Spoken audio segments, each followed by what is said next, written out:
Fala galera, bom, bora continuar aí, né? Então, essa aí é a última questão dessa série aí, né? De equações diferenciais, né? E aí a gente vai ver uma outra equação diferencial exata, né? Na verdade a gente vai verificar primeiramente se ela é exata, se a gente pode resolver pelo método, né? Então a equação é essa aqui, eu acho a solução geral dessa equação, né? Então, xy² mais 2dx mais 3x² y igual a zero. E aí dá uma condição que x seja maior que zero, né? Beleza. Bom, então a primeira coisa a gente vai verificar. Se essa equação é exata, né? Aí a gente vai derivar p em relação a y, tomando essa função aqui como uma função p de xy. E a função q de xy como essa função, né? Então a gente deriva p em relação a y e q em relação a x. Bom, a gente observou aqui que a derivada de p em relação a y é diferente da derivada de q em relação a x. Bom, aí então você observa que essa equação ela não é exata, né? A gente tem que a equação não é exata e aí a gente precisa achar um fator integrante, né? Que torne a equação exata. Bom, é o seguinte, essa questão de você achar um fator integrante aqui, apesar de ser um fator integrante que seja uma função de de xy, né? Ou você vai achar um fator integrante que dependa de x, ou você vai achar um fator integrante que dependa de y, né? E aí essa escolha é muito importante, porque a gente vai precisar sempre desse quociente aqui, ó. Então, o que acontece? Me desculpe aí pela minha gripe, né? Estou um pouco gripado. Bom, mas aí não tem nada não, a gente vai continuar. Olha só, então a gente precisa aqui dessa diferença, a derivada do que a gente tirou aqui, a derivada de q em relação a x menos a derivada de p.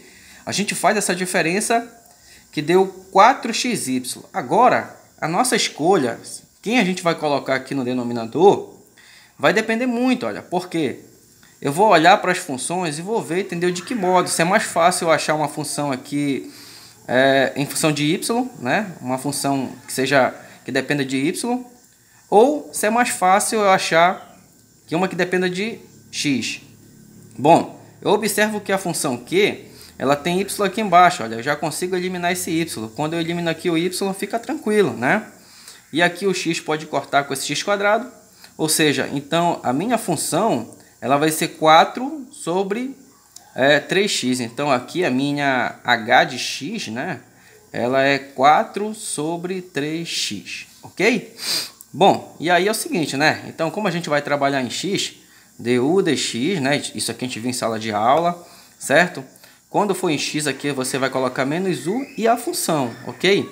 E aí você tem o que aqui? Você tem uma equação, né? De variáveis separáveis, né?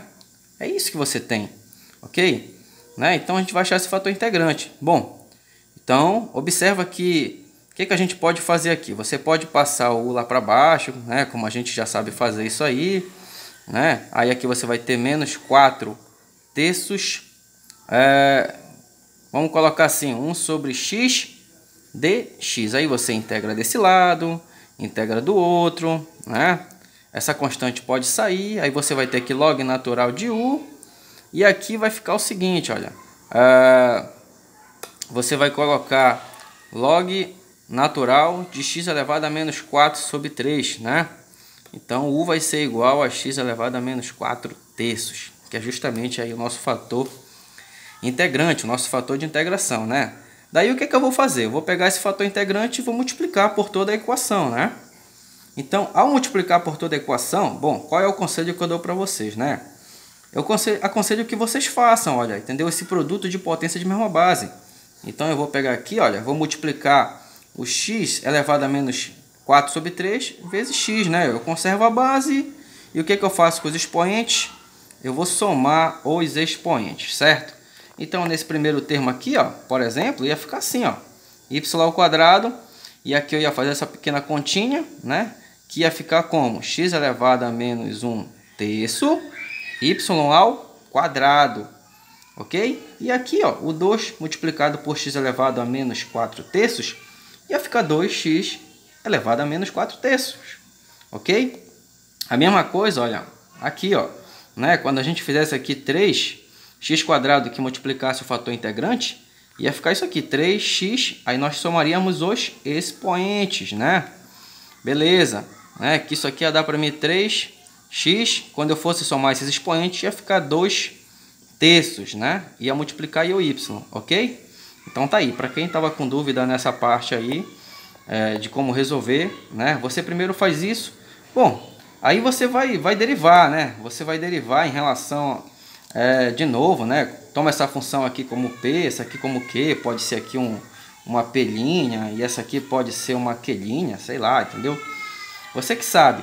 E aí você pode derivar essa P' aqui em relação a Y e a Q' em relação a X, você vai ver, entendeu? Que agora essa equação é exata. Como ela é exata, o que eu posso fazer, né?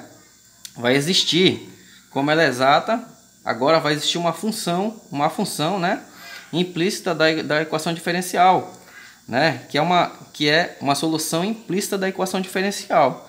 Então, o que acontece? O que isso significa? Que se eu derivar essa função φ em relação a x, eu vou ter isso aqui, ó, né? E se eu derivar a função φ em relação a y, eu vou ter isso aqui, ó. Ok? Aí você faz a derivada aí direitinho, tá? Beleza. Então, o que acontece, né? Então a gente vai trabalhar aqui em x. Eu vou integrar desse lado, eu vou integrar desse, né? Perdão. X não. Vamos integrar aqui em y. Quando a gente integra em y, o que acontece? A gente vai ter aqui, olha, se você integrou em y, quando você integrar, você vai ter uma φ de xy, aí você vai fazer essa integral, olhando agora x como uma constante, e você vai ter uma função aqui h de x, que essa função é constante. Ok? Beleza. E agora, né? O que você faz? Bom, essa aqui já é a nossa solução. Só falta a gente achar uma coisa, justamente essa minha h de x. E para isso, o que eu vou fazer? Eu vou pegar essa mesma função, ela estava em y, eu integrei em y. Agora eu vou derivar ela em relação a x. Quando eu derivar ela em relação a x, né? Vou olhar y como constante, vou derivar os termos em x. Bom, aqui, para derivar em relação a x, vai ficar h' de x, né? Ou seja, a derivada da função h de x. Bom, e aí o que acontece, né? Eu faço a comparação, ó. Então aqui em x o que eu tenho? Eu tenho esse termo mais esse segundo termo, né? Ora, aqui eu tenho esse termo mais o segundo termo. E então, isso significa que o teu h' de x vai ser 2 vezes x elevado a menos 4 terços, ok? Tá aqui, ó, x elevado a menos 4 terços. Bom, e aí o que acontece, né? Para a gente quebrar essa derivada, a gente vai integrar aí dos dois lados, ok? E aqui, ó, quando a gente integrar, aqui você vai ter 2, essa integral aqui você já sabe como fazer, né? Basta você somar um em cima e o outro embaixo, ok? E aí você vai fazer os cálculos devidamente corretos, aqui vai ficar 2, né? Aqui, ó, vai ficar 3, vai ficar menos 1 terço, vai ficar x elevado a menos 1 terço, e aqui vai ficar também, né, menos 1 terço, certo? Então aí o que você vai ter, né? Você vai ter aí uma divisão, olha, de frações. Essa fração vai passar para lá, esse 3 vai passar multiplicando, você vai ter menos 6, é o sinal do menos aqui, né? X elevado a menos 1 terço. Eu volto para minha função, eu já tinha isso aqui lá, né? Isso aqui é da página, tá, pessoal? Perdão, isso aqui é a numeração da página. Ok? Aqui vai ficar 3x elevado a 2 terços, que eu já tinha na minha função, como eu falei para vocês, y² sobre 2, mais o que? A minha h de x, né? Que é menos. Então, só organizando aqui, x menos y igual a 3x elevado a 2 terços y² por 2 menos 6x elevado a menos 1 terço. Pronto. Essa aqui é a nossa solução da nossa equação diferencial. Beleza, galera? Valeu aí, tá? Espero que vocês estudem.